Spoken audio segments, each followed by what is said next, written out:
welcome. Are y'all ready to learn today? Yep. Excellent. So let me paint a picture for you. It's 16th century England, right? You're married to the king. Everything's great, right? You have servants at your beck and call. You have nice clothes. You're well cleaned. All you have to do is keep the king happy, right? Easy.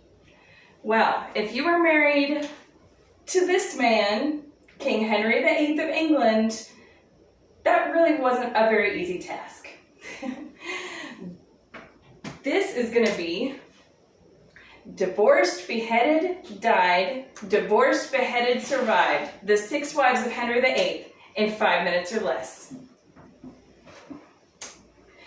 First, let's start with Catherine of Aragon, Henry's first wife. They were married in 1509, shortly after she was widowed from his older brother Arthur. That's going to be important later.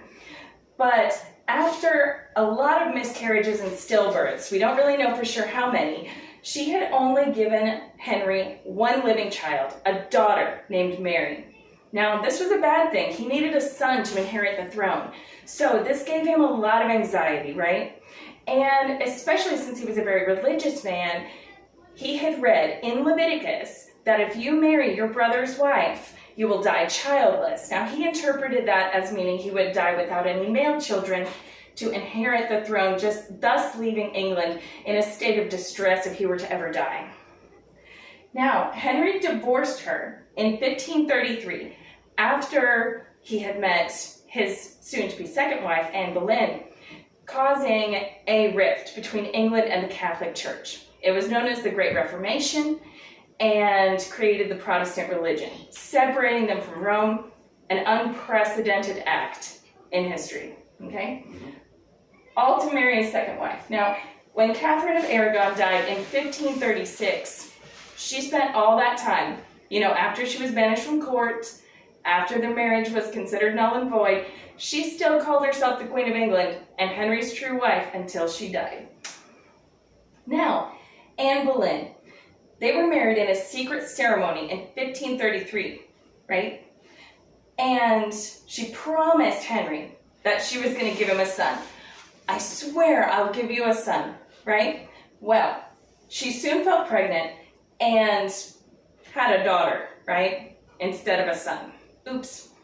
So, after that, she had at least 2 miscarriages. And the king was getting tired of that, right? It was, the same story as before, and soon rumors started circulating that she was cheating on the king. Now, those rumors are believed widely by historians to be false. However, 4 men were arrested, tried, and found guilty of cheating with the queen, and she herself was arrested and taken to the Tower in 1536.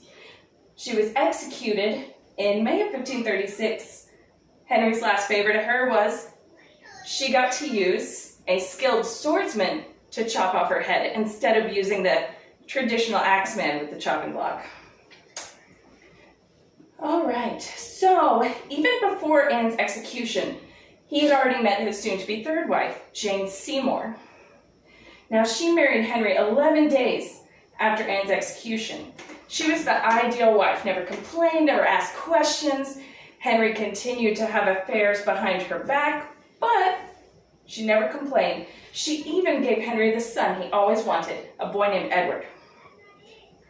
Okay? As she died from complications from an infection contracted during childbirth, just about a week and a half after she had their son. Now, shortly after shortly after Jane's death,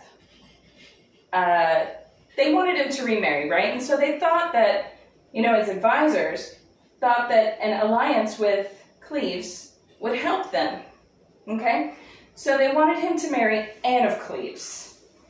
They sent an artist to draw her portrait to bring back to the king, and he was enamored with her. He thought she was so beautiful, but when he saw her in person, he was less than thrilled, but he had already committed to marry her. So he went ahead, and later that year they were divorced or marriage annulled, right?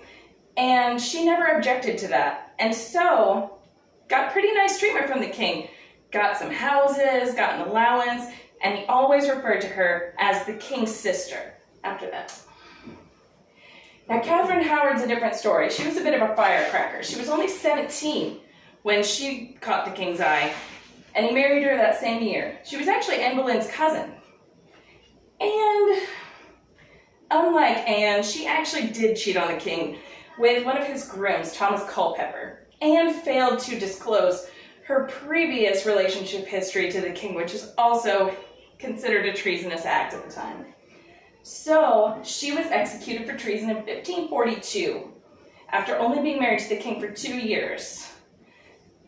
Her fun fact was that the night before her execution, they asked her if there was anything she wanted. She asked for the chopping block so she could practice placing her head upon it so she wouldn't embarrass herself on the day of her execution. Last but not least, we have Catherine Parr, who married Henry in 1543. She was widowed twice before, so this wasn't her first rodeo. She frequently debated with the king about religion and other subjects to keep his mind sharp and to distract him from his many ailments.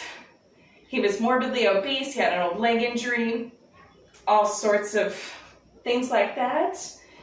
And before he died in 1547, Henry loved and respected her so much that he instructed his advisors that Catherine was to be treated as if he were still living even after his death. He gave her a sizable allowance to live on and said that she had the freedom to remarry anyone of her choice.